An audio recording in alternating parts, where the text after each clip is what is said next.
Hello, and thank you for joining me. Today, we're returning to Fallout 76, where we're going to spend another 1,000 scrip with the Purveyor on 3-star ranged legendary weapons. And as always, I'll take a few moments to speak about each weapon, about what makes each one good, bad, or indifferent. And if you saw last week's video, you know that I got pretty lucky last week, so I kind of don't expect to be that lucky this week, but who knows? Maybe lightning will strike twice. But let's see what happens. And as always, remember, if you enjoy content like this, please be sure to like, comment, and subscribe. It really helps the channel out, and it doesn't cost you anything. Alright, let's go on ahead and get started here. Oh, we also have the Murmur's Mystery pick at the moment, but I'm not going to do that. Let's go on ahead and go with our first 3-star ranged legendary weapon. And we get an Assassin's Harpoon Gun with plus 25% damage while aiming and faster movement speed while aiming. So, the Harpoon Gun is kind of interesting in that it sort of functions like a sniper rifle for heavy gunners. So, if you want something like that, it's pretty good. You won't really be able to stay in stealth if you're using power armor, obviously, but when using heavy guns, it really does behoove you to use power armor just because of the, I can't think of the name of the perk, but the perk that gives you armor penetration for heavy guns, it only works when you're wearing power armor.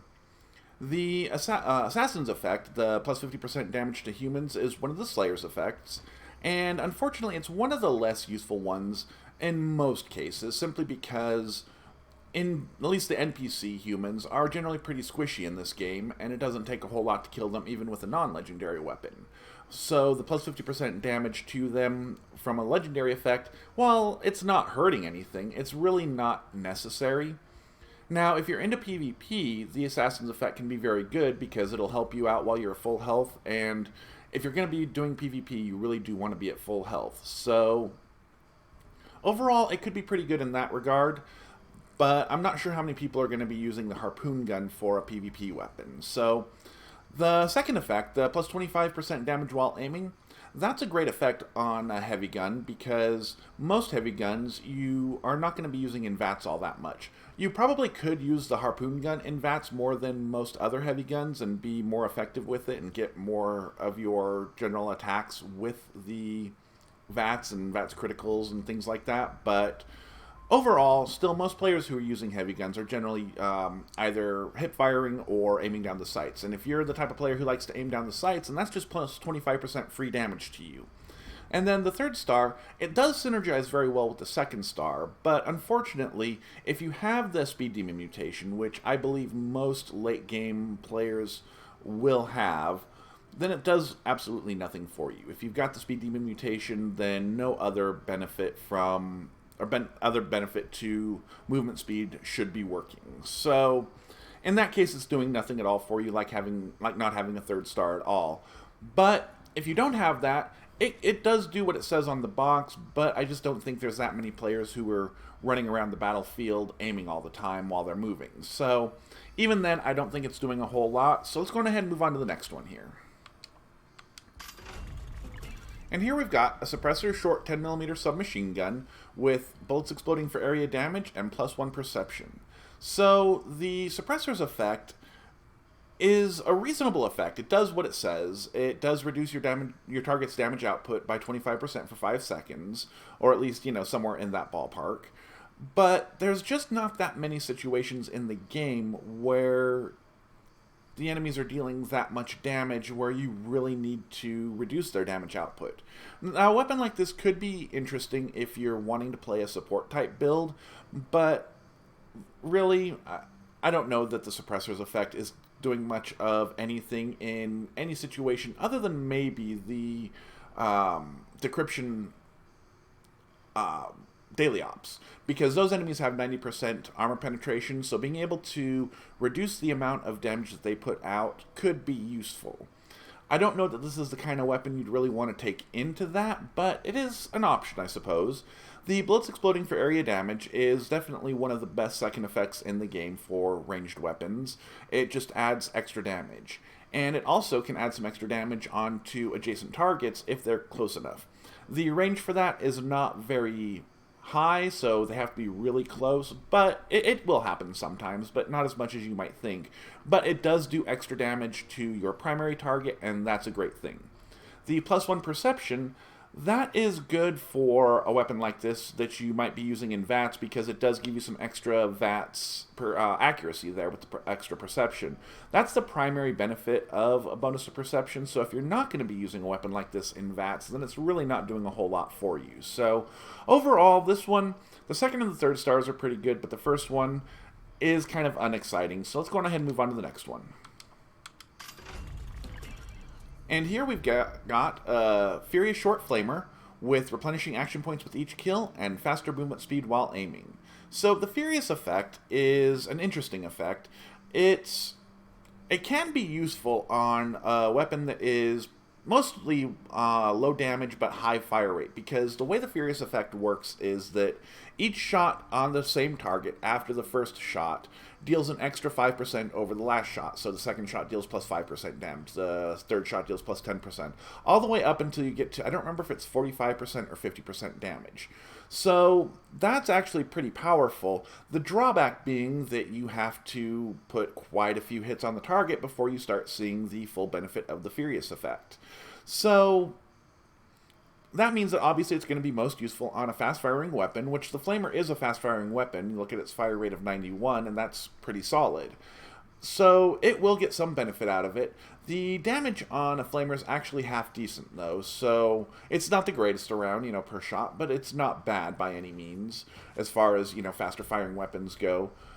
So I don't know how much benefit you're going to get out of the Furious effect in most situations, although obviously against bosses and big enemies like Mirelurk Queens and Behemoths and things like that, you'll get more use out of it.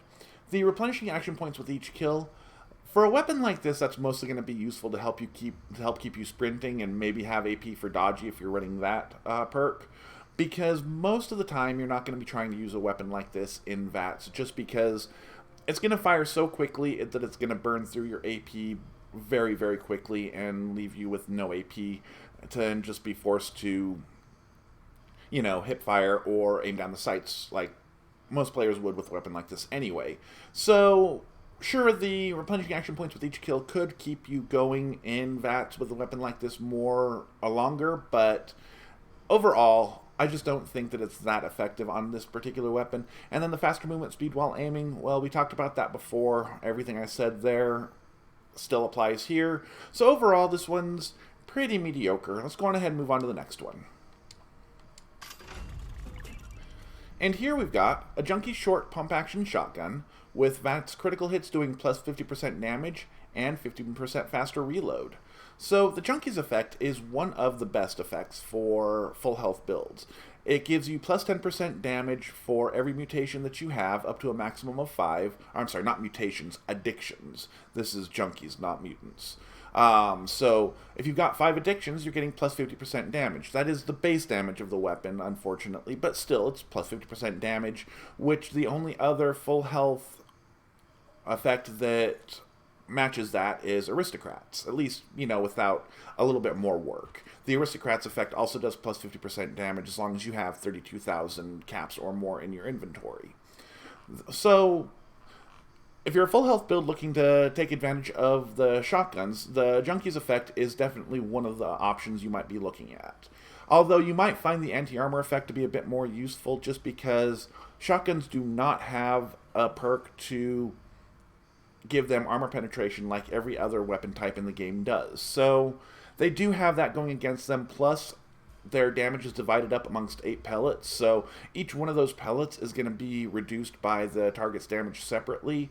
So getting some armor penetration is really very, very good, and that's also one of the reasons that the pump-action shotgun is, in my opinion, inferior to the combat shotgun, because there's no magazine mod for it, which means you cannot give it any sort of armor penetration from the magazine mod, whereas the combat shotgun, you can. But still, the pump-action shotgun does do more base damage than the combat shotgun, so it does have that going for it. The VATS critical hit's doing plus 50% damage. That's actually one of my favorite effects in the game.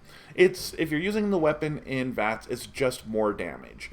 And an interesting thing to be aware of is that is that the critical damage completely bypasses the 70% damage reduction that opponents like the Scorchbeast Queen or Earl and such have. I think Earl's is a little bit higher than 70%. I don't remember what it is off the top of my head. But the critical hits actually bypass that. So that makes them very, very powerful and could make this a very good weapon for fighting an endgame boss, although shotguns are really not the best weapon for fighting endgame bosses for the reasons that I mentioned before about the armor penetration. The 15% faster reload, that's very good on pretty much any ranged weapon because, you know, the less time you spend having to reload your weapon, the more damage you're going to be able to put out, and the more time you're going to be able to spend actually putting enemies down. So that's a good thing, and the short pump action shotgun is going to have to reload more frequently than a lot of other weapons because of its low ammo capacity, so I think you're going to get a lot more out of it than you would on some other weapons. But overall, this one is actually pretty good. It's not a god roll by any means, but it's pretty solid. I may end up putting this one on my vendor, see if anybody's interested in it. Let's go on ahead and move on to the next one. And here we've got an Aristocrat short Ultrasite laser pistol with bashing damage increased by 50% and 50 damage resistance while aiming. So the Aristocrats effect, as I talked about a little bit earlier, is one of the other best effects for full health builds because it is plus 50% damage if you have 32,000 caps or more. That may sound difficult, but when the maximum caps that you can hold is 40,000. That still gives you up to 8,000 caps that you can spend on other things without reducing your damage. And when you get into the late game, after you've bought most of what you care about from the vendors as far as plans and things like that, it's really not hard to keep 32,000 caps on you most of the time. So it's actually a very effective effect, very powerful effect. So overall, that's good. Unfortunately, it's on the Ultrasite laser pistol, which is just an inferior version of the laser pistol, and they can obviously both be modded out to be rifles, but the point is that unlike the Ultrasite Gatling laser, which is better than the Gatling laser, the Ultrasite laser pistol is worse than the laser pistol. So that's something to keep in mind. The damage is just lower for no reason that I can comprehend. The second star, bashing damage increased by 50%. Well, in this case, it's basically like not having a second star at all. The bashing damage in this game just is not that high, so adding plus 50% damage to it just does not add much at all to it. And really, I don't see many players running around bashing. I'm not sure if more players would if it was more effective, but I don't see a lot of that happening. If this was a minigun, you could put a shredder mod on it, and then the bashing damage increased by 50% would be very good in that case. But this is not a minigun, so that's really not doing anything. The plus 50 damage resistance while aiming, that is an interesting effect. On a weapon like this, I would typically use it in VATS to try to get some extra damage from targeting weak points and VATS criticals. But if you're the type of player who prefers to free aim, then this effect could be much more useful for you than it would be for me. Although the damage resistance you get from it while you're aiming, that's definitely going to be useful. And it's probably going to be more useful than, say, when you're reloading, because you're likely to be aiming more frequently if you're that type of player who likes to do that. It's also not a lot of damage resistance, and once you get over about 300 to 400 damage resistance, you start seeing diminishing returns from the amount of damage resistance that you add, so it'll definitely protect you some, but I don't know that it's really doing a whole lot for you unless your armor is still a little bit on the weaker side. So overall, this one's pretty unexciting. Let's go on ahead and move on to the next one. And here we've got an Aristocrats combat shotgun with plus 25% damage while aiming and plus 1 perception. So the Aristocrats effect we talked about earlier, it's also very good on this weapon, the combat shotgun. As I mentioned earlier, the combat shotgun does have a magazine mod, so you can get some armor penetration from the magazine mod. So that goes a long way towards helping get the extra damage that you get from the Aristocrats effect actually get through to the target. The plus 25% damage while aiming, once again, I would probably use a weapon like this mostly in VATS. But if you're the type of player who prefers to aim down the sights over using VATS, then this is a very good second star because it's just 25% free damage. The +1 perception, it does not synergize particularly well with the second star because the primary benefit is VATS accuracy, but it does help you with that VATS accuracy a little bit, so it does make this weapon a little bit more capable than a lot of weapons to be able to switch between aiming down the sights and using VATS. So overall, I would prefer a weapon that's a little bit more focused on one or the other. I'm a VATS player myself, so something VATS spec would suit me better, but you know, there is definitely something to be said for diversity in your weapon there. But overall, that was a pretty good one. Let's go on ahead and move on to the next one. And here we've got a Troubleshooter's Harpoon Gun with replenishing action points with each kill and 25% less VATS AP cost. So I talked about the Harpoon Gun earlier, and the Troubleshooter's effect is one of the better of the Slayer's effects just because there are a number of occasions where you can definitely be expecting to see robots, such as when you're in the nuke silos or the daily ops, or even if you're just doing the encrypted event. So there are definitely times when you're going to be fighting lots of robots, and robots are not the squishiest of enemies, so getting some extra damage on them, even in the high game, well-built character, is still going to be useful. So that does make the Troubleshooter's effect probably one of, if not the best of the Slayer's effects. The replenishing action points with each kill, we actually had that effect, I believe, on the first Harpoon Gun that we looked at today, and so getting it here is kind of unexciting because, you know, it's not typically going to be cute. Maybe it was a different weapon, but anyway, on the Harpoon Gun, replenishing action points with each kill, combined with the third star of less VATS AP cost, could actually allow you to use this weapon almost exclusively in VATS. So if you're a heavy gunner who wants to be running around VATSing things, those two stars could combine to make that work for you. In that case, you're probably looking for something a little more exciting than the Troubleshooter's first star, but overall, this is an interesting weapon. It's probably still going to end up in the Scrip bin, though, but you never know. I might put it on my vendor to see if anybody's interested in it for a little while. But let's go ahead and move on to the next one. And here we've got a Juggernaut Submachine Gun with plus 25% damage while aiming. She's really liking that effect today. And breaking 50% slower. So the Juggernaut's effect, it's kind of the counter to the Bloodied effect. You know, you get extra damage the higher your health is, but it's only, I don't remember if it's 24 or 25% bonus damage when you are at full 100% health. That is just way too low, because it's a lot harder than you might think to stay at 100% full health. Even just picking up a few rads can knock you off of full health and reduce the amount of damage that you get from the Juggernaut's effect. So overall, I find the Juggernaut's effect to be relatively unexciting. I am of the opinion that it should basically mirror the Bloodied effect, you know, plus 80% damage at 100% health, and then get down to 90%, make it, you know, when it drops below 100%, make it like, you know, 50% or bonus damage or whatever. I don't know exactly how they'd work it out, but at the top end, I would say 80% to match the low health Bloodied 80%. But you know, I'm not the developers, so anyway, let's go on ahead and move on to the second star, the plus 25% damage while aiming. Again, this is a weapon that I would probably use in VATS, but if you are the type of player who prefers to aim down the sights over using VATS, then there's your free damage on it. And breaking 50% slower, that's great on pretty much any weapon, because I don't think anybody really enjoys repairing their gear. In fact, I think Bethesda could have just left that entire subsystem out of the game, and I don't think anybody would have complained about it. But since it's there, we have to deal with it, and having your weapon break 50% slower, well, that's going to be a good thing because you're not going to have to deal with it as often. But unfortunately, the first star being pretty unexciting makes this weapon less interesting than it could be. So let's go on ahead and move on to the next one. We've got two left here.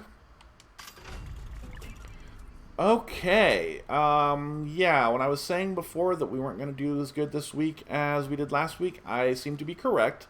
The Furious Salvage Assaultron head with damage with plus 50% limb damage and plus 250 damage resistance while reloading. So the Assaultron head is at best a meme weapon in my opinion. I've heard that there are ways you can kind of bug it and, you know, load way too much ammo into it and kill things in one shot, even things that you shouldn't be able to, but I've never really done any kind of experimenting with that sort of thing. I have played around a little bit with the Assaultron head. I think we all have if you've done the Wayward quest line, but it's just not an exciting weapon by any means. It is just painful to use. And it's also very buggy and inconsistent in the damage that it does. Some things it'll kill in one shot or maybe two if you got it overcharged a bit, and some things you have to put a whole bunch of shots into it. At least that's been my experience. So overall, I don't think you'll ever see me using an Assaultron head unless I'm just running around trying to do something silly. And I don't really see any other players running around trying to use Assaultron heads. So the Furious effect on the Assaultron head is a joke, because as I mentioned before, you have to put multiple hits on the same target before the Furious effect actually begins to take effect. Well, you have to reload this weapon between every single shot. It doesn't matter how many rounds you loaded into it, and each time you load a round into it, you have to go through the animation. But even if you loaded 3 or 4 rounds into it, as soon as you fire it, they are all going out firing at once. So then you're going to have to reload it again before you can fire it. So the Furious effect is really never going to do anything for you on this weapon. So basically on this weapon, it's like not having a first star at all. The plus 50% limb damage, that's not the worst effect, but it's definitely not the best, and it's not going to do a whole lot for you on a weapon like this, because something slow like this, you really want to be putting things down in one shot. You don't want to be crippling them, you want them dead. And the Assaultron head's not really going to help you with that, but neither is the plus 50% limb damage, so yeah. The 250 damage resistance while reloading, that is actually an interesting effect for the Assaultron head, just because of how frequently you're going to be reloading it.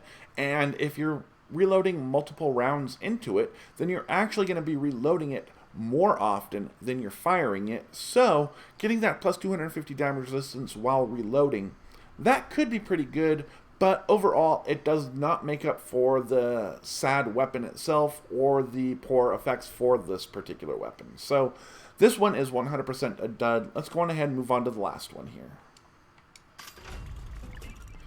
And here we've got a Suppressor short plasma pistol with plus 50% VATS hit chance and plus 1 agility.